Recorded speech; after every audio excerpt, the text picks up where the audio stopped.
Aujourd'hui, une vidéo sur un sujet que je travaille depuis un certain temps. C'est un sujet que j'aborde régulièrement parce que d'abord c'est fondamental, la médecine. Vous savez, ma tendance c'est toujours de faire un petit peu la synthèse des choses et puis de ramener des choses un peu pratiques. Sur YouTube, il y a des quantités de vidéos sur tel ou tel problème. Sur tel ou tel aspect, des choses très pointues. Moi, j'essaie de mettre les choses en perspective. Alors, je suis bien aidé là-dedans pour plusieurs raisons, parce que dans ma famille, dans mes proches, il y a énormément de gens du corps médical, des médecins, des infirmières, et puis donc dans la classe sociale moyenne où j'évolue, bah, je connais aussi beaucoup de médecins. Et bon, il faut dire que quand vous êtes invité dans un dîner et qu'il y a un médecin ou quelqu'un du corps de santé à la table, très rapidement, bien souvent, je ne vais pas dire qu'il monopolise les choses, mais il est clair que la discussion sera très rapidement marquée par la médecine, parce que bien légitimement, les gens posent des questions. Donc ça fait des années que moi j'ai accumulé des données, que j'ai des discussions, etc. Donc je pense être assez à la pointe. Alors moi j'ai appris de gens qui travaillent dans le privé, dans le public, dans toutes sortes de choses. Et là je me suis efforcé de faire une synthèse. Quand les médias parlent de médecine, c'est une catastrophe, c'est comme le reste, hein, c'est du même niveau, c'est vraiment c'est des chiottes, hein, franchement, quel que soit le niveau abordé, enfin moi par rapport à ce que je connais, et puis en plus bon, la médecine, il se trouve qu'on a toujours plus ou moins affaire à elle, que ce soit des amis, de la famille, etc. Et on se rend compte de ce qui se passe. J'en ai profité pour vous mettre une petite illustration sur le coût de la consultation dans les pays d'Europe de l'Ouest.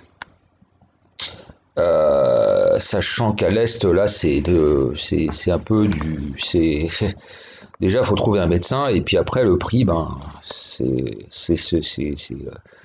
carrément de la négo, hein. Voilà. Donc j'ai essayé de faire quelque chose d'un petit peu structuré pour vous parler de ce dont on ne parle jamais dans les médias parce que ça dérange tout le monde. Alors il y a une chose qui est tout à fait gênante quand on a affaire aux gens du corps médical, c'est le diviser pour mieux régner. Entre médecins de la fonction publique et entre médecins du privé. Je dirais d'ailleurs plus des médecins du privé vis-à-vis de médecins hospitaliers. Il y a une espèce je suis très étonné de haine, de jalousie. C'est le truc toujours anti-fonctionnaire. Bon, hein, c'est toujours la même chose et je suis très très étonné. Je trouve ça d'une stupidité parce que quand j'étudie les phénomènes macroéconomiques, ben, on se rend compte qu'en fait, les deux secteurs se font baiser également par nos saloperies de gouvernement. Mais comme toujours, hein, ils utilisent le diviser pour mieux régner. Donc chaque fois quand les médias parlent de médecine, ils vont faire un focus sur quelque chose pour trouver des boucs émissaires. Et ça, c'est toujours la même technique, hein. Ils vont désigner à la vindicte quelque chose de particulier.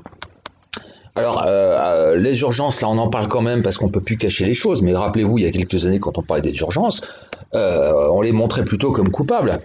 On les montrait pas comme victimes. Hein, etc., etc. Donc les choses sont en train de changer parce que ça leur explose à la gueule. Et là, on se rend compte qu'il y a un mouvement dans lequel, et c'est très intéressant, le mouvement des urgences, dans lequel tous les personnels de santé semblent unis. Et ça, c'est très intéressant.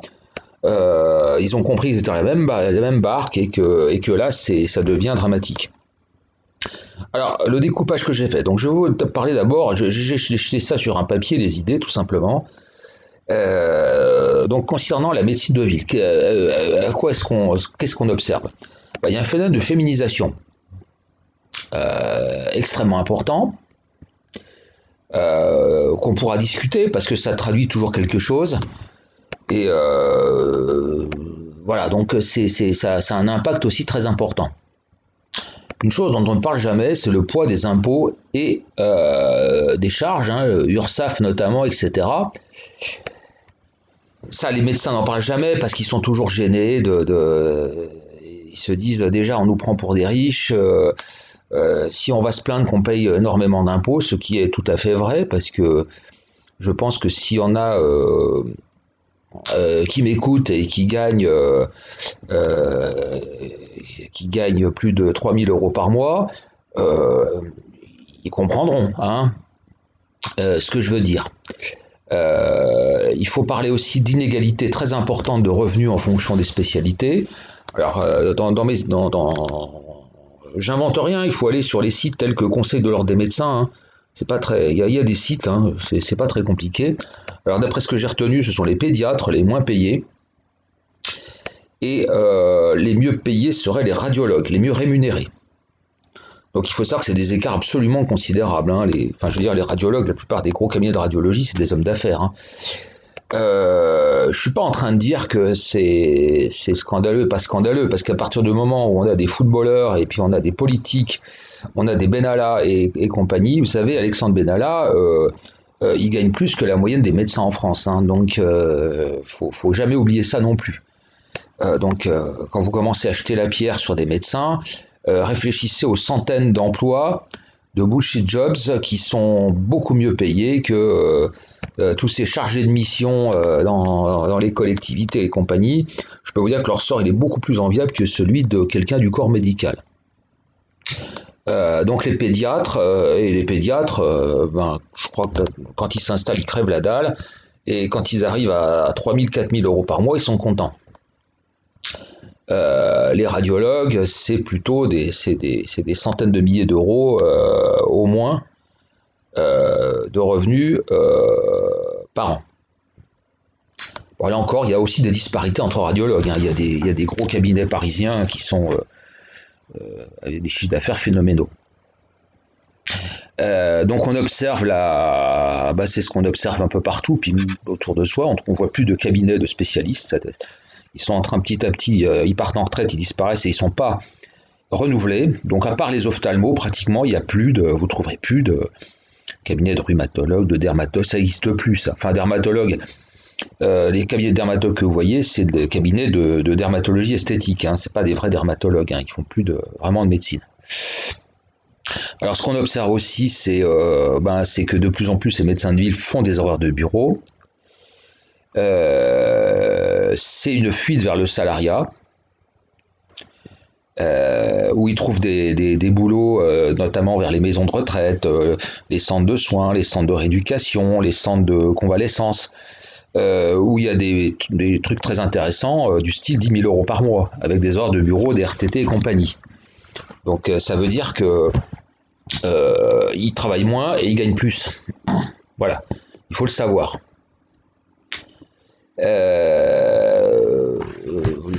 On observe aussi un phénomène de roumanisation, hein, moi qui fait pas mal dans la campagne.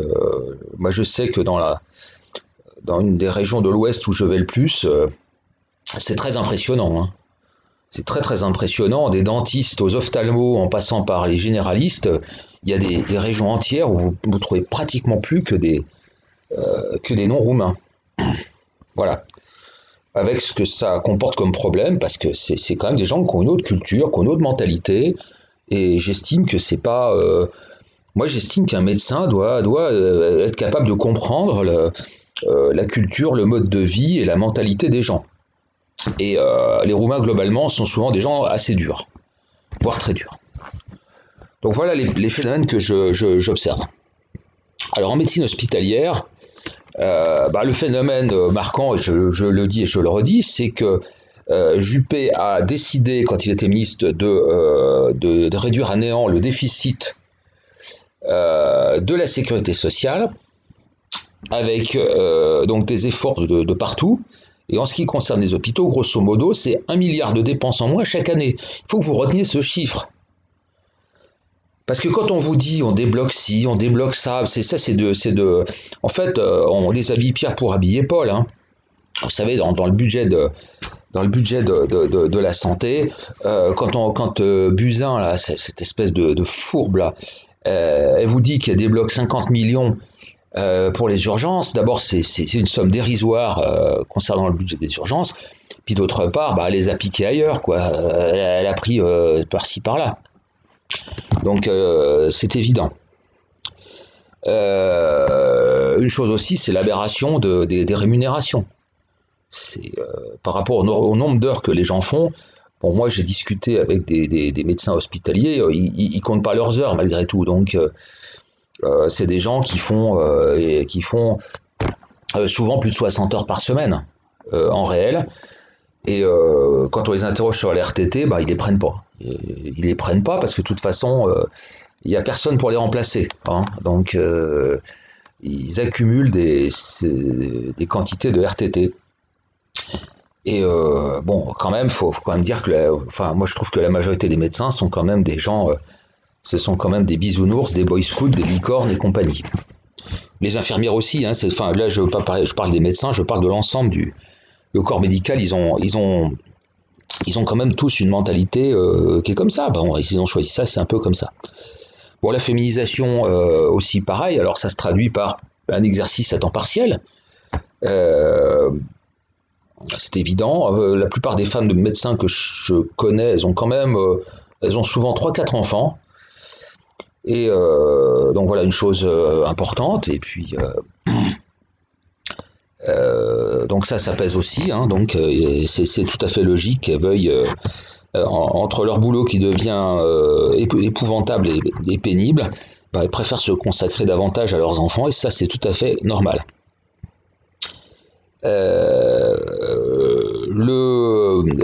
L'histoire des urgences, un mot parce que c'est très simple en fait. Qu'est-ce qui se passe? C'est que c'est un problème de vase communicant. Donc la médecine de ville, il faut savoir qu'en gros, l'activité d'un médecin de ville est gérée par son comptable. Donc son comptable lui dit voilà, fait les calculs, hein, ses impôts, ses machins, ses trucs, il lui dit vous devez faire tant de clients, donc ça fait tant d'heures, donc tout est optimisé. Tout est optimisé. Donc globalement, ils ont réduit, puis ils veulent vivre aussi hein, maintenant, c'est un peu normal aussi. Hein. Euh,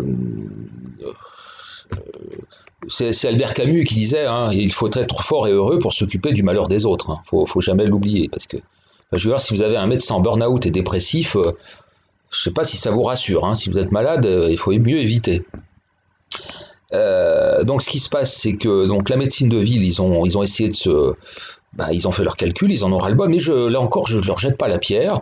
Donc ça veut dire qu'ils ont réduit leur activité, et donc cette activité se déporte sur l'hôpital. Donc en fait, c'est un jeu de couillons hein, où un problème que certains ne résolvent plus, c'est le voisin qui se tape. Donc les urgences, on fait office petit à petit de médecine de ville bis. Donc voilà, en gros, le problème des urgences. Alors le problème des hôpitaux que j'avais déjà abordé, il faut savoir que désormais les hôpitaux, c'est des entreprises comme les autres. Hein. On leur donne une autonomie financière, c'est à elles de se financer. Et donc elles sont financées par les actes qu'elles réalisent. Ce qui d'ailleurs on se rend compte que ça crée des abus puisque les directeurs d'hôpitaux vont avoir tendance à favoriser ce qui rapporte beaucoup et pas forcément ce qui est utile. Voilà, donc après on s'étonne. Les petits génies qui font des réformes comme ça, ils se rendent compte après coup de technocrates que tout a des problèmes. Donc ça veut dire que ils doivent faire avec de moins en moins aussi de ressources, parce qu'on resserre le robinet à chaque fois en baissant le tarif d'un acte. Voilà, donc petit à petit on fait des économies comme ça. On dit que par exemple opérer une appendicite 7 ans, un an ou deux plus tard c'est moins. Et ça évolue toujours vers le bas. Donc ça oblige le corps médical à faire de plus en plus d'actes, et si possible des actes lucratifs pour faire rentrer l'argent dans l'hôpital. Et les postes, les métiers, les primes, les machins, ça dépend de l'activité de l'hôpital. Donc ça fonctionne exactement comme une entreprise normale. Et c'est une entreprise qui est obligée du coup c'est comme la France, hein, de faire des emprunts, donc elle s'endette. Quand on veut construire quelque chose, ou un devis d'hôpital ou quelque chose, c'est ce qu'on appelle un partenariat public-privé, c'est-à-dire que là encore, on s'endette lourdement. Donc en fait, on affiche de jolis comptes de la sécurité sociale, mais en fait, on dépend du système hospitalier, donc des jeux d'écriture. Alors, il y a une baisse de qualité aussi parce que ils se disent on manque de médecins, on va transformer des infirmières en petits médecins, donc on a fait des infirmières de soins avancés auxquelles on donne un certain nombre de compétences. Mais enfin, je suis désolé, ça tire pas la médecine vers le haut. Hein. Transformer des infirmières en médecins, je ne sais pas si ça vous rassure, moi pas. Il y a aussi des phénomènes sociaux et sociétaux qu'il faut aborder, qui aggravent les choses. Alors, ce que j'appelle l'adaptation communautaire. Alors là, moi, j'ai eu des récits dans les dîners, là, ça occupe une bonne partie des dîners, beaucoup d'anecdotes, etc., du vécu. Alors, c'est drôle, mais c'est pas drôle en fait. Hein. C'est-à-dire que maintenant, l'immigration vient du monde entier, avec des gens qui ne parlent pas le français. Donc, vous avez en face de vous des malades qui viennent d'un peu partout, qui ne parlent pas français. Et vous imaginez que faire de la médecine comme ça, puis c'est des gens qui sont de toute façon illettrés, c'est-à-dire que d'écrire quelque chose même dans leur langue, ils ont du mal. Donc il faut s'adapter à ça, il faut s'adapter à leurs impératifs religieux, ou à leur niveau d'éducation. Il faut gérer les intervenants, et bien souvent quand il y a un malade qui entre... dans le bureau, il y a 15 personnes qui entrent en même temps. C'est la foire, parce qu'il y en a qui veulent ci, il y en a qui veulent ça, le ton monte. Il y a des gens qui ont le verbe haut, comme on disait dans le temps. Il faut se mettre à la place des équipes soignantes, c'est infernal. Pour avoir été déjà hospitalisé avec... si vous avez un voisin, et puis qu'à côté de vous, il y a tout le temps 15 personnes. Franchement, c'est usant, moi je l'ai vécu. Il y a les incivilités, la violence de la société. Et ça, c'est pas... Alors, on parle des immigrés, il n'y a pas que les immigrés. Hein, il y a aussi... les Français sont d'une violence, d'une vulgarité, d'un manque de politesse effroyable. Il y a l'égocentrisme, hein, c'est moi je veux passer avant tout le monde. Ça, c'est un phénomène aussi très français. Donc, les équipes sont très emmerdées par ça. Il y a des phénomènes de jalousie qui font beaucoup de tort à la médecine parce que les soignants, ils n'osent pas se plaindre parce qu'ils se disent les gens nous voient comme des privilégiés, donc on ne va pas se plaindre. Et quand on ne se plaint pas, ça veut dire qu'on ne met pas les problèmes sur la table. Et les problèmes, ils sont connus depuis très longtemps. Parce qu'on va dire les riches, les nantis, etc. Je vous rappelle ce que gagnait Benalla. Benalla gagnait plus que beaucoup de médecins. Et je ne crois pas qu'il ait fait médecine. Hein. Je ne sais pas qu'il n'a pas fait beaucoup d'études. Hein. Donc des gens dans notre beau pays, il y a énormément de parasites, de pistonnés, de planqués, de bullshit jobs qui gagnent plus qu'un médecin et dont on ne parle jamais. Donc il faut un peu remiser la jalousie anti-médecin. Moi je trouve que par rapport à ce qu'ils font, franchement c'est pas des nantis. Et puis les choses ont beaucoup changé. Enfin, je me souviens quand j'étais gosse, j'entendais les gens dire du bien de leur médecin, les remercier, etc. Souvent leur amenaient, moi je me souviens des fois à la campagne, les gens amenaient des paniers avec des paniers garnis, etc. Maintenant, au contraire, c'est faites ceci, faites cela. Voilà, alors je vais vous raconter quelques anecdotes aussi pour traduire ça. Hein. Par exemple, je sais pas, j'avais un ami gastro-entérologue, il raconte que maintenant, quand les gens rentrent chez lui, il y a des gens qui disent même pas bonjour, ni ceci, ni cela, ils s'assoient et ils posent sur le bureau une boîte avec de la merde. Comme ça, en regardant le médecin, de dire trouve-moi la maladie, comme un petit peu comme lire dans la merde, comme dans le marc de café, quoi. Enfin, vous voyez vous voyez les comportements des gens, quoi. C'est quand même incroyable, quoi. Il y a 1000 anecdotes comme ça. Et puis souvent les gens, quand le médecin pose des questions, et puis les gens leur répondent, je sais pas, c'est vous le médecin, c'est à vous de me le dire. Alors que le médecin simplement interroge sur les symptômes. Enfin voilà, donc on peut comprendre que c'est un métier. Enfin moi, ce que j'ai ressenti, c'est que je sais pas comment ils font, c'est un métier extrêmement usant. Alors on va arriver au fond du problème, plutôt les problèmes de base. Donc je vous l'ai dit, c'est le gouvernement qui serre la vis. Bah faut bien payer toute la corruption, notamment autour de l'armement. Ça coûte très très cher, hein, vous savez. Quand vous vendez un canon ou un Rafale, à côté c'est des sommes énormes. Il faut financer la présence de nos forces spéciales qui sont un peu partout et de nos armées. Donc au Mali, en Libye, au Yémen, en Syrie, etc. Et la santé, c'est un des perdants notamment. Il faut voir aussi surtout que les CICE, les ceci, les cela, c'est quand on baisse les charges patronales, eh ben, c'est une des sources d'approvisionnement de notre santé, hein, qui se tarit, hein, et les gens ils n'arrivent pas à le comprendre. Et après on va vous dire ah bah les comptes sont dans le rouge. Bah oui, parce qu'on a fait en sorte de les mettre dans le rouge. Il faut aussi voir même chose du côté des salaires et des primes, des salariés. Comme on n'augmente plus les salaires, eh ben on défiscalise et on désocialise pour donner une fausse impression d'augmentation de pouvoir d'achat. L'augmentation de pouvoir d'achat actuelle, c'est plusieurs choses, hein. C'est d'abord qu'on compte aussi l'augmentation des revenus du CAC 40. On le compte aussi dans le pouvoir d'achat des Français, hein, si vous voulez. Donc, vous voyez comme on se fout du monde. Et on désocialise, on défiscalise. Les gens ont l'impression de gagner plus. Oui, mais enfin, ils le perdront au niveau de leur retraite et au niveau de leurs soins. Ça, les gens ne l'ont pas compris. Et puis, il y a tout ce qui se passe en même temps, parce que la France vieillit, la santé se dégrade de façon considérable. Alors, on nous parle d'écologie, moi ça me fait rigoler, hein.